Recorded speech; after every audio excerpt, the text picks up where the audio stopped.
Hello again, everybody. It's me, Chris Paw, here with Drew Malkins. and we're going to talk to you today about the episode Door to Door, Beavis and Butt-Head, the first episode of official Season 1, aired on March 8th, 1993. We'll get to the plot in 1 second, but this is where we're realizing 3 or 4 episodes in that these aired completely differently than what I didn't realize. This one, last week we said it had aired on March 10th, which was the day before Frog Baseball. So these are kind of out of order of publication date. These are in order of production date, actually, that we're doing on this podcast here. This one, like I said, aired on March 8th, so this would have been before that, and then yet I think next week's aired March 7th. So these are kind of out of order here, but we'll catch up to it. And you know, I don't know how much people really pay attention or memorize this part, but they are out of order. If you want to go check that out, look that up yourself. To if you're that kind of nerd. And you want to know specifically what order these aired in, it is not the order we're doing them in necessarily. Yeah. So, with that aside, we'll get into if you want to call it a plot. In this one, it's more of a plot than previous episodes, I suppose. Yeah. Mr. Van Driessen rallies his students, to turn the 90s upside down and revive the spirit of the 60s by collecting money for the poor. Beavis and Butt-Head are enlisted to go door to door throughout Highland to ask people to donate money for the poor, just the poor, generalized the poor. They're rejected by a couple of their neighbors who are basically like, well, I'm poor, so give me some money. Then they move on and they get to the door of one Miss Cora Anthrax, who makes the boys her bitch. She's a dominatrix. She sends them on their way, and the topper of the episode, the punchline is Mr. Van Driessen reads a letter, which is from Miss Anthrax, telling everyone how wonderful these nice boys are, and gives them a check for $100, winning the contest for Beavis and Butt-Head, and they're rewarded with a couple of Moby Grape albums that they use to play Frisbee. Yeah. Because fuck Moby Grape. Yeah, They're not exactly. AC/DC or Metallica, so who cares? There are a couple of fun facts about this episode. There's some edited versions. There was a version where it's been censored because Beavis was playing with a lighter during one of the video segments. Yeah. There are versions that pull out the dominatrix altogether, along with the Big Butts video that we'll get to in a second here.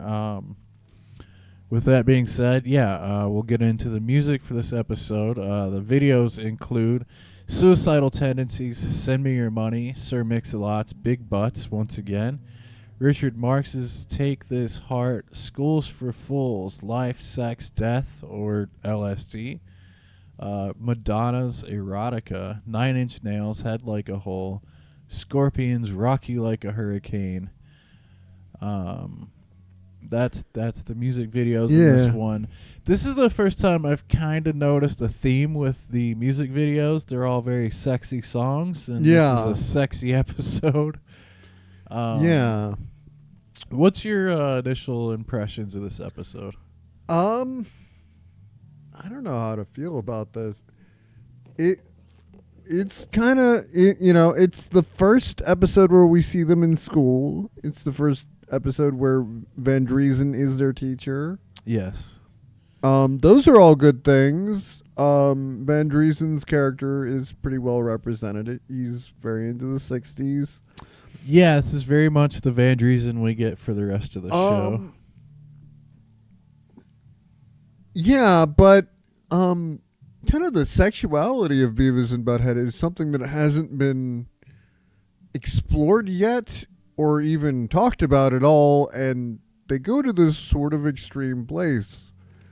Yeah, it doesn't necessarily line up with what they would become. Yeah. Because later season 3 or 4, Beavis and Butthead, even season 2, would be thrilled to be getting any kind of action at all. Anything.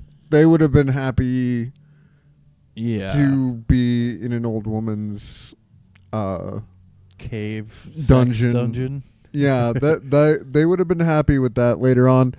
And I think that this would have been better as like a punishment if they had shown them being very aggressive towards a bunch of women earlier in the episode. If this were them getting a sort of comeuppance. Yeah, I think this would have fit better as that. It just kind of comes out of left field as it is.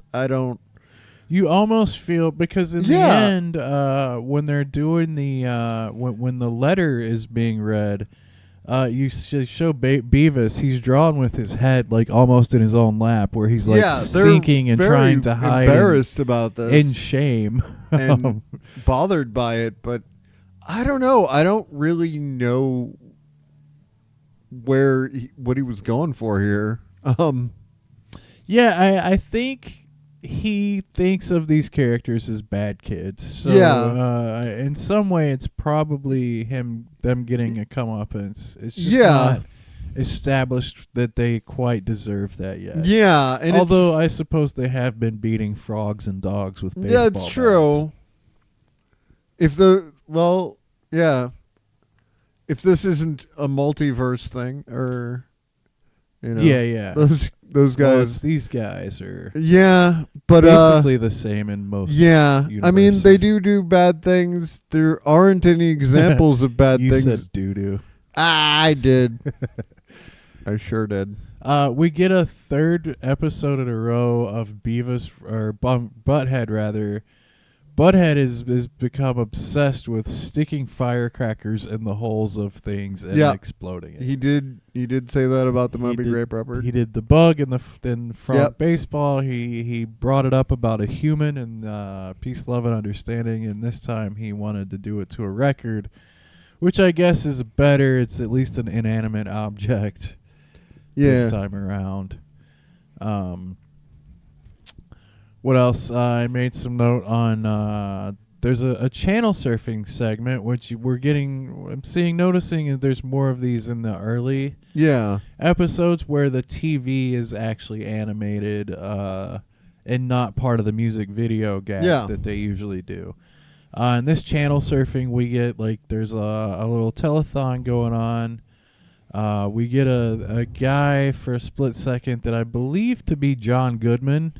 It's kind of a John Goodman character. He just does a quick line. I don't. It wasn't. Well, the lines all link up together. It's like this will feed a family of 4 for a week, and then they get into the Geraldo thing from there of bloodthirsty cannibals. We get the John Goodman. We get Jeopardy. There's a quick shot of a Jeopardy.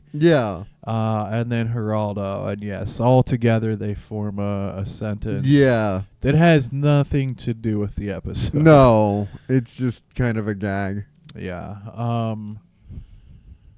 One other side note before we get into a more general discussion.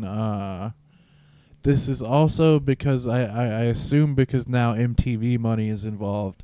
This is the beginning of the animation being digital. It's digital coloring and ink at this point. So it looks slightly better.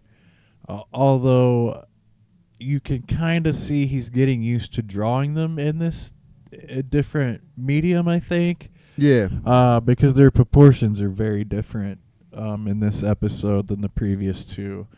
I would say in the first two they look more like an average of what they would end up looking like for the most part. But this one's it's pretty off. It's very weird, and I'm assuming I attribute it to the change in medium animation style. He's getting used to it. It's usually hand drawn now maybe he's doing it on a tablet or something like that, or an early whatever the tablets they were the Wacom tablets, not an iPad at that point. But I have one of these. There's these pads you could draw on that was like a mouse, and they use them for animation in Photoshop.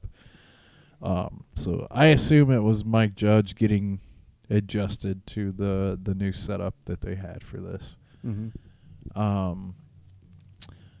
Still using the same music from the two pilots. The voices are a little closer to what they're going to be, I think, at this point. Yeah. So, other than that, what else you got? Not much. I'd probably give this one 1 star. It kind of sucks. In the ratings? Yeah.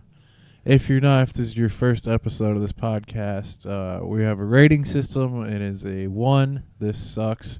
On a scale of 1, this sucks, to 5, this rules. This was a pretty sort of bland one compared to what the show can be. I appreciate what it's trying to do. That the boys are in school now.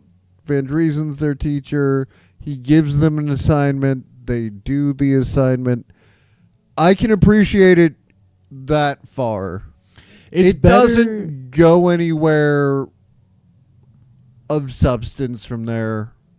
In my their storytelling wise, what happens from there is not that interesting.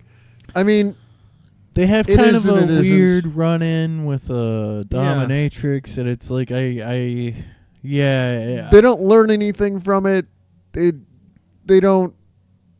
It doesn't go any. She liked doing that is kind of all they really say about that, and they were embarrassed, and that's.